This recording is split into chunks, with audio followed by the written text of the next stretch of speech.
ছাত্রী আমার চ্যানেলে ভিডিওটি দেখার জন্য স্বাগত জানাই। তোমরা যারা নবম শ্রেণীতে থার্ড সামেটিভ পরীক্ষা দেবে অর্থাৎ ফাইনাল পরীক্ষা দেবে তাদের জন্য গুরুত্বপূর্ণ একটি প্রশ্নের এমসিকিউ এবং এসএকিউ উত্তর নিয়ে আজকের ভিডিওতে হাজির হয়েছি। আশা করি ভিডিওটি শুরু থেকে শেষ পর্যন্ত মনোযোগ সহকারে দেখবে, তাতে কোনো উপকৃত হবে।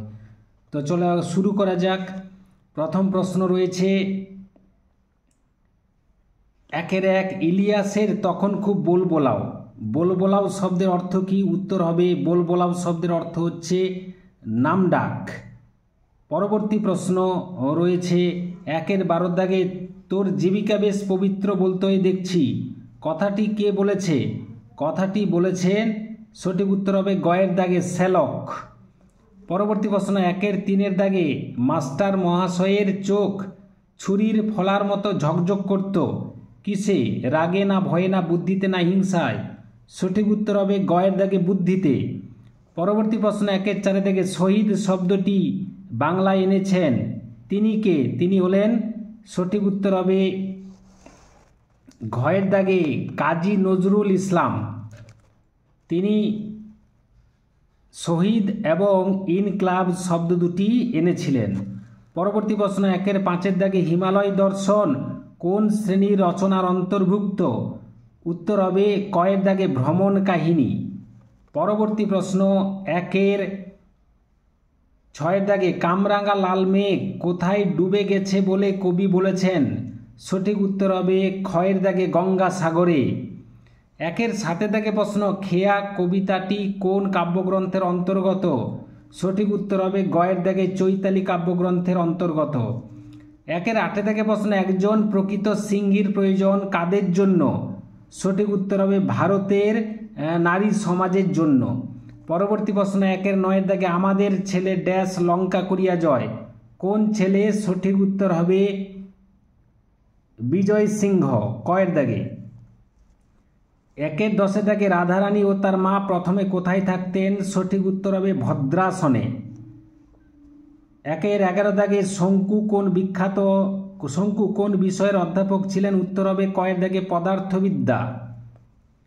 পরবর্তী প্রশ্ন, একের 12 দাগে, ধোঁয়াশা কোন ধরনের শব্দ? উত্তর হবে জোড়কলম শব্দ, কেননা ধোঁয়া এবং কুয়াশা এই দুটোর মিশ্রণে কিন্তু গঠিত। জোড়কলম শব্দের উদাহরণ হলো ধোঁয়াশা। একের 13 দাগে, সংস্কৃত ভাষা থেকে অপরিবর্তিতভাবে বাংলায় আগত শব্দগুলি হলো? সঠিক উত্তর হবে তৎসম শব্দ। এটা গয়ের দাগে উত্তরটি হবে তৎসম শব্দ। পরবর্তী প্রশ্ন রয়েছে, একের 14, গোলাপ শব্দটি উৎসগত দিক থেকে কোন শ্রেণীর? উত্তর হবে ফার্সি শব্দ। একের 15 দাগে, মূর্খ তুমি তাই একথা বললে, রেখাঙ্কিত পদটি কোন বিশেষণের উদাহরণ? সঠিক উত্তর হবে সর্বনামের বিশেষণ। পরবর্তী প্রশ্ন, একের 16 দাগে, এবং ও আর প্রভৃতি কোন ধরনের অব্যয়? সঠিক উত্তর হবে সংযোজক অব্যয়। একের 17 দাগে প্রশ্ন, বাবা জোরে হাঁটতে পারেন, এখানে রেখাঙ্কিত পদটি হলো? সঠিক উত্তর হবে ক্রিয়া বিশেষণ, গয়ের দাগে উত্তরটি হবে। পরবর্তী প্রশ্ন, একের 18 দাগে, মায়ের মুখে মহাভারত পড়া শুনত, ক্রিয়াপদটি এখানে কোন কালের ক্রিয়াপদ? উত্তর হবে এটা নিত্যবিত্ত অতীতকালের উদাহরণ। পরবর্তী প্রশ্ন, একের 19 দাগে, নারী কুলের রত্নবিশেষ কাকে বলা হচ্ছে? ক্ষয়ের দাগে উত্তর মিসেস সেভিয়ারকে। একের 20 দাগে, বাংলায় যে সব বিদেশি ভাষা ঢুকেছে তাদের মধ্যে প্রধান হলো? কয়ের দাগে উত্তর হবে আরবি, ফার্সি এবং ইংরেজি। এরপর আমরা চলে যাব 2 দাগে প্রশ্নগুলো। 2-1, অতিথিরা বিস্মিত, অতিথিরা বিস্মিত কেন? সঠিক উত্তর হবে ধনী জীবনে সুখের সন্ধান না পেয়ে ভাড়াটে মজুরের জীবনে সত্যিকারের সুখের সন্ধান তারা পেয়েছেন, অর্থাৎ শ্যামশ্যামাগী এবং মোহাম্মদ শাহ। শ্যামশ্যামাগীর মুখে একথা শুনে অতিথিরা বিস্মিত হয়। পরবর্তী প্রশ্ন, 2-2 দাগে, আমাদের প্রভুর দেখি বিলম্ব হচ্ছে, এখানে প্রভু কাকে বলা হয়েছে? এখানে প্রভু বলতে রাজ শ্যালককে বোঝানো হয়েছে। এরপরে 2-এর 3-এর দাগে ওদের বার্ষিক উৎসব, কোন বার্ষিক উৎসবের কথা বলা হয়েছে? উত্তর হবে বাংলাদেশের প্রান্তবর্তী এক কলেজের বার্ষিক উৎসবের কথা বলা হয়েছে। 2-এর 4-এর দাগে প্রশ্ন, বলা বাহুল্য রবীন্দ্রনাথ স্বছন্দে লিখেছেন। কি লিখেছেন? উত্তর হবে বাংলা ভাষায় আরবি ফার্সি শব্দ খুব স্বছন্দে ব্যবহার করে রবীন্দ্রনাথ ঠাকুর লিখেছেন আব্রু দিয়ে, ইজ্জত দিয়ে, ইমান দিয়ে, বুকের রক্ত দিয়ে। 2-এর 5-এর দাগে প্রশ্ন, ইয়ার সৌন্দর্য বর্ণনাতীত। ইয়ার বলতে কার কথা বলা হয়েছে? ইয়ার বলতে হিমালয়ান রেলপথ ধরে কার্শিয়াং যাওয়ার সময় লেখিকা অনেকগুলি জলপ্রপাত দেখেছিলেন, সেই জলপ্রপাতের সৌন্দর্যের কথা বলা হয়েছে। এরপরে রয়েছে 2-এর 6-এর দাগে, এই খেয়া চিরদিন চলে নদীর স্রোতে। কবি এখানে কি বলতে চেয়েছেন? খেয়া বলতে জীবন তরীর কথা বলেছেন। মানবের নিত্য ও নিশ্চিত জীবন প্রবাহ ধারাকে কবি নদীর স্রোতের সঙ্গে তুলনা করেছেন। এরপরে 2-এর 7-এর দাগে প্রশ্ন হচ্ছে, বাংলার নীল সন্ধ্যাকে কবি কার সঙ্গে তুলনা করেছেন? বাংলার নীল সন্ধ্যাকে কবি কেশবতী কন্যার সঙ্গে তুলনা করেছেন। 2-এর 8-এর দাগে প্রশ্ন, এই আমার প্রতিজ্ঞা, কার কি প্রতিজ্ঞার কথা বলা হয়েছে? এখানে প্রতিজ্ঞা বলতে স্বামী বিবেকানন্দের প্রতিজ্ঞার কথা বলা হয়েছে। উত্তরটা কি প্রতিজ্ঞার কথা জেনে নেব। মিস নোবেল ভারতবর্ষে কাজ সম্পূর্ণ করলেন বা না করলে, কিংবা বেদান্ত ধর্ম গ্রহণ করলে কিংবা ত্যাগ করলেও স্বামী বিবেকানন্দ সবসময় মিস নোবেলের পাশে থাকবেন, এই ছিল স্বামীজির প্রতিজ্ঞা।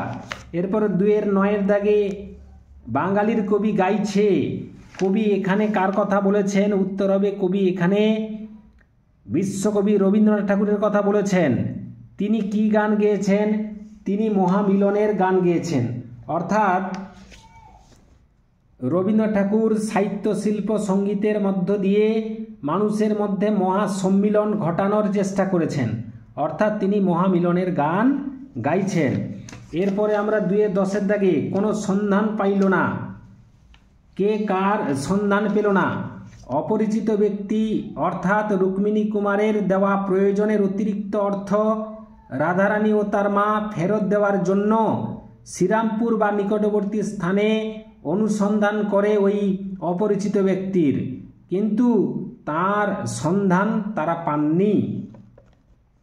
এরপরে 2-এর 11 দাগে, হ্যাম্পস্টেড হিথ কি? উত্তর হবে হ্যাম্পস্টেড হিথ লন্ডনের একটি বিস্তীর্ণ ঘাসে ঢাকা অসমতল ময়দান, যেখান থেকে 10 মিনিটের হাঁটা পথে কবি কিটসের বাড়ি।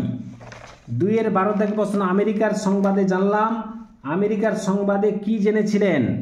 উত্তর হবে বক্তা স্বামীজি জেনেছেন যে তার 2 বন্ধু, একজনের নাম হচ্ছে মিস ম্যাকলাউড, অন্যজন হচ্ছে বোস্টনের মিসেস বুল, এই শরৎকালেই ভারত পরিভ্রমণে আসছেন।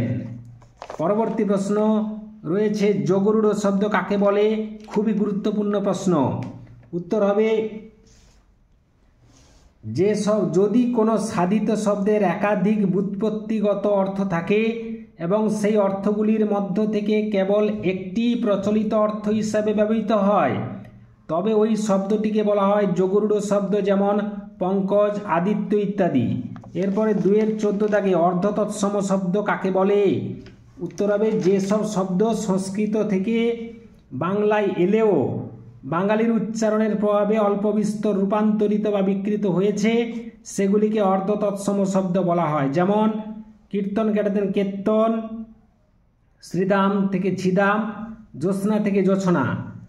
এরপরে 2-এর 15 দাগে হচ্ছে, কলকাতা এক সময় ভারতবর্ষের রাজধানী ছিল, এখানে কলকাতা কোন ধরনের বিশেষ্য? উত্তর হবে সংজ্ঞাবাচক বিশেষ্য।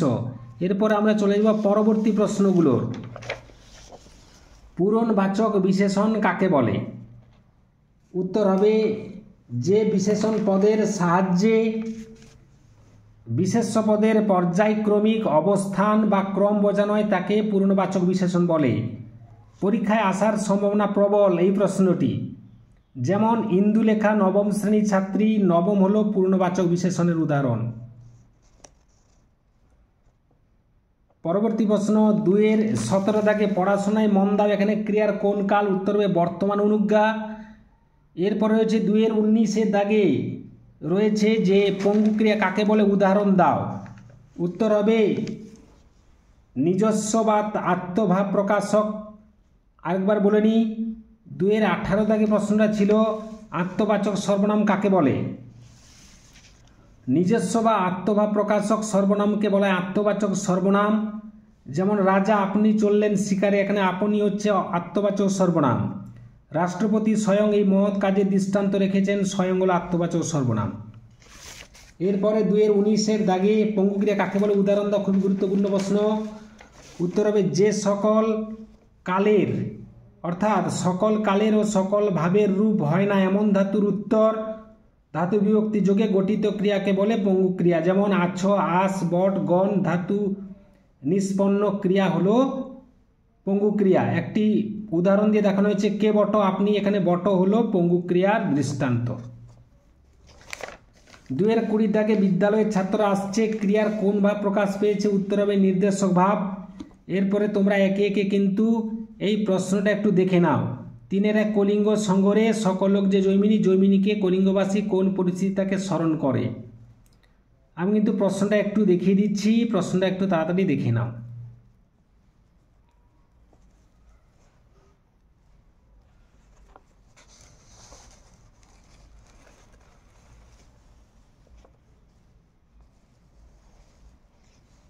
এরপরে 4-এর দাগে আমরা কবিতায় কবি বাঙালির কৃতিত্ব যেভাবে বর্ণনা করেছেন, খুবই গুরুত্বপূর্ণ প্রশ্ন। আসার সম্ভাবনা প্রবল। তারপরে 4-এর 4 এই দাগের প্রশ্নটিও খুবই গুরুত্বপূর্ণ। 4-এর 5ও প্রশ্ন খুবই গুরুত্বপূর্ণ। এই প্রশ্নগুলো অবশ্যই তোমরা ফাইনাল পরীক্ষার জন্য রেডি করে যাবে। সেই সঙ্গে 5-এর দাগে যে রচনা তুলে ধরা হয়েছে যে 4টা, এই 4টা তোমরা অবশ্যই একটা পড়ে যাবে, এর মধ্যে আসার সম্ভাবনা কিন্তু প্রবল। 6-এর 1 ধর্মকারার প্রাচীরে বজ্র আনো এবকা দেশে জ্ঞানের আলোক আনো। এরপরে রয়েছে 6-এর 3-এর দাগে প্রদত্ত অংশের ভাবার্থ লেখো। এই ছিল আজকের ভিডিও। আশা করি ভিডিওটি ভালো লেগেছে, লাগলে অবশ্যই একটা লাইক করে দাও, শেয়ার করে দাও। চ্যানেলে নতুন হয়ে থাকলে চ্যানেলটি অবশ্যই সাবস্ক্রাইব করে চ্যানেলের পাশে থাকো। ভিডিওটি এখন দেখার জন্য ধন্যবাদ রইল। নেক্সট ভিডিও তোমাদের সঙ্গে দেখা হচ্ছে।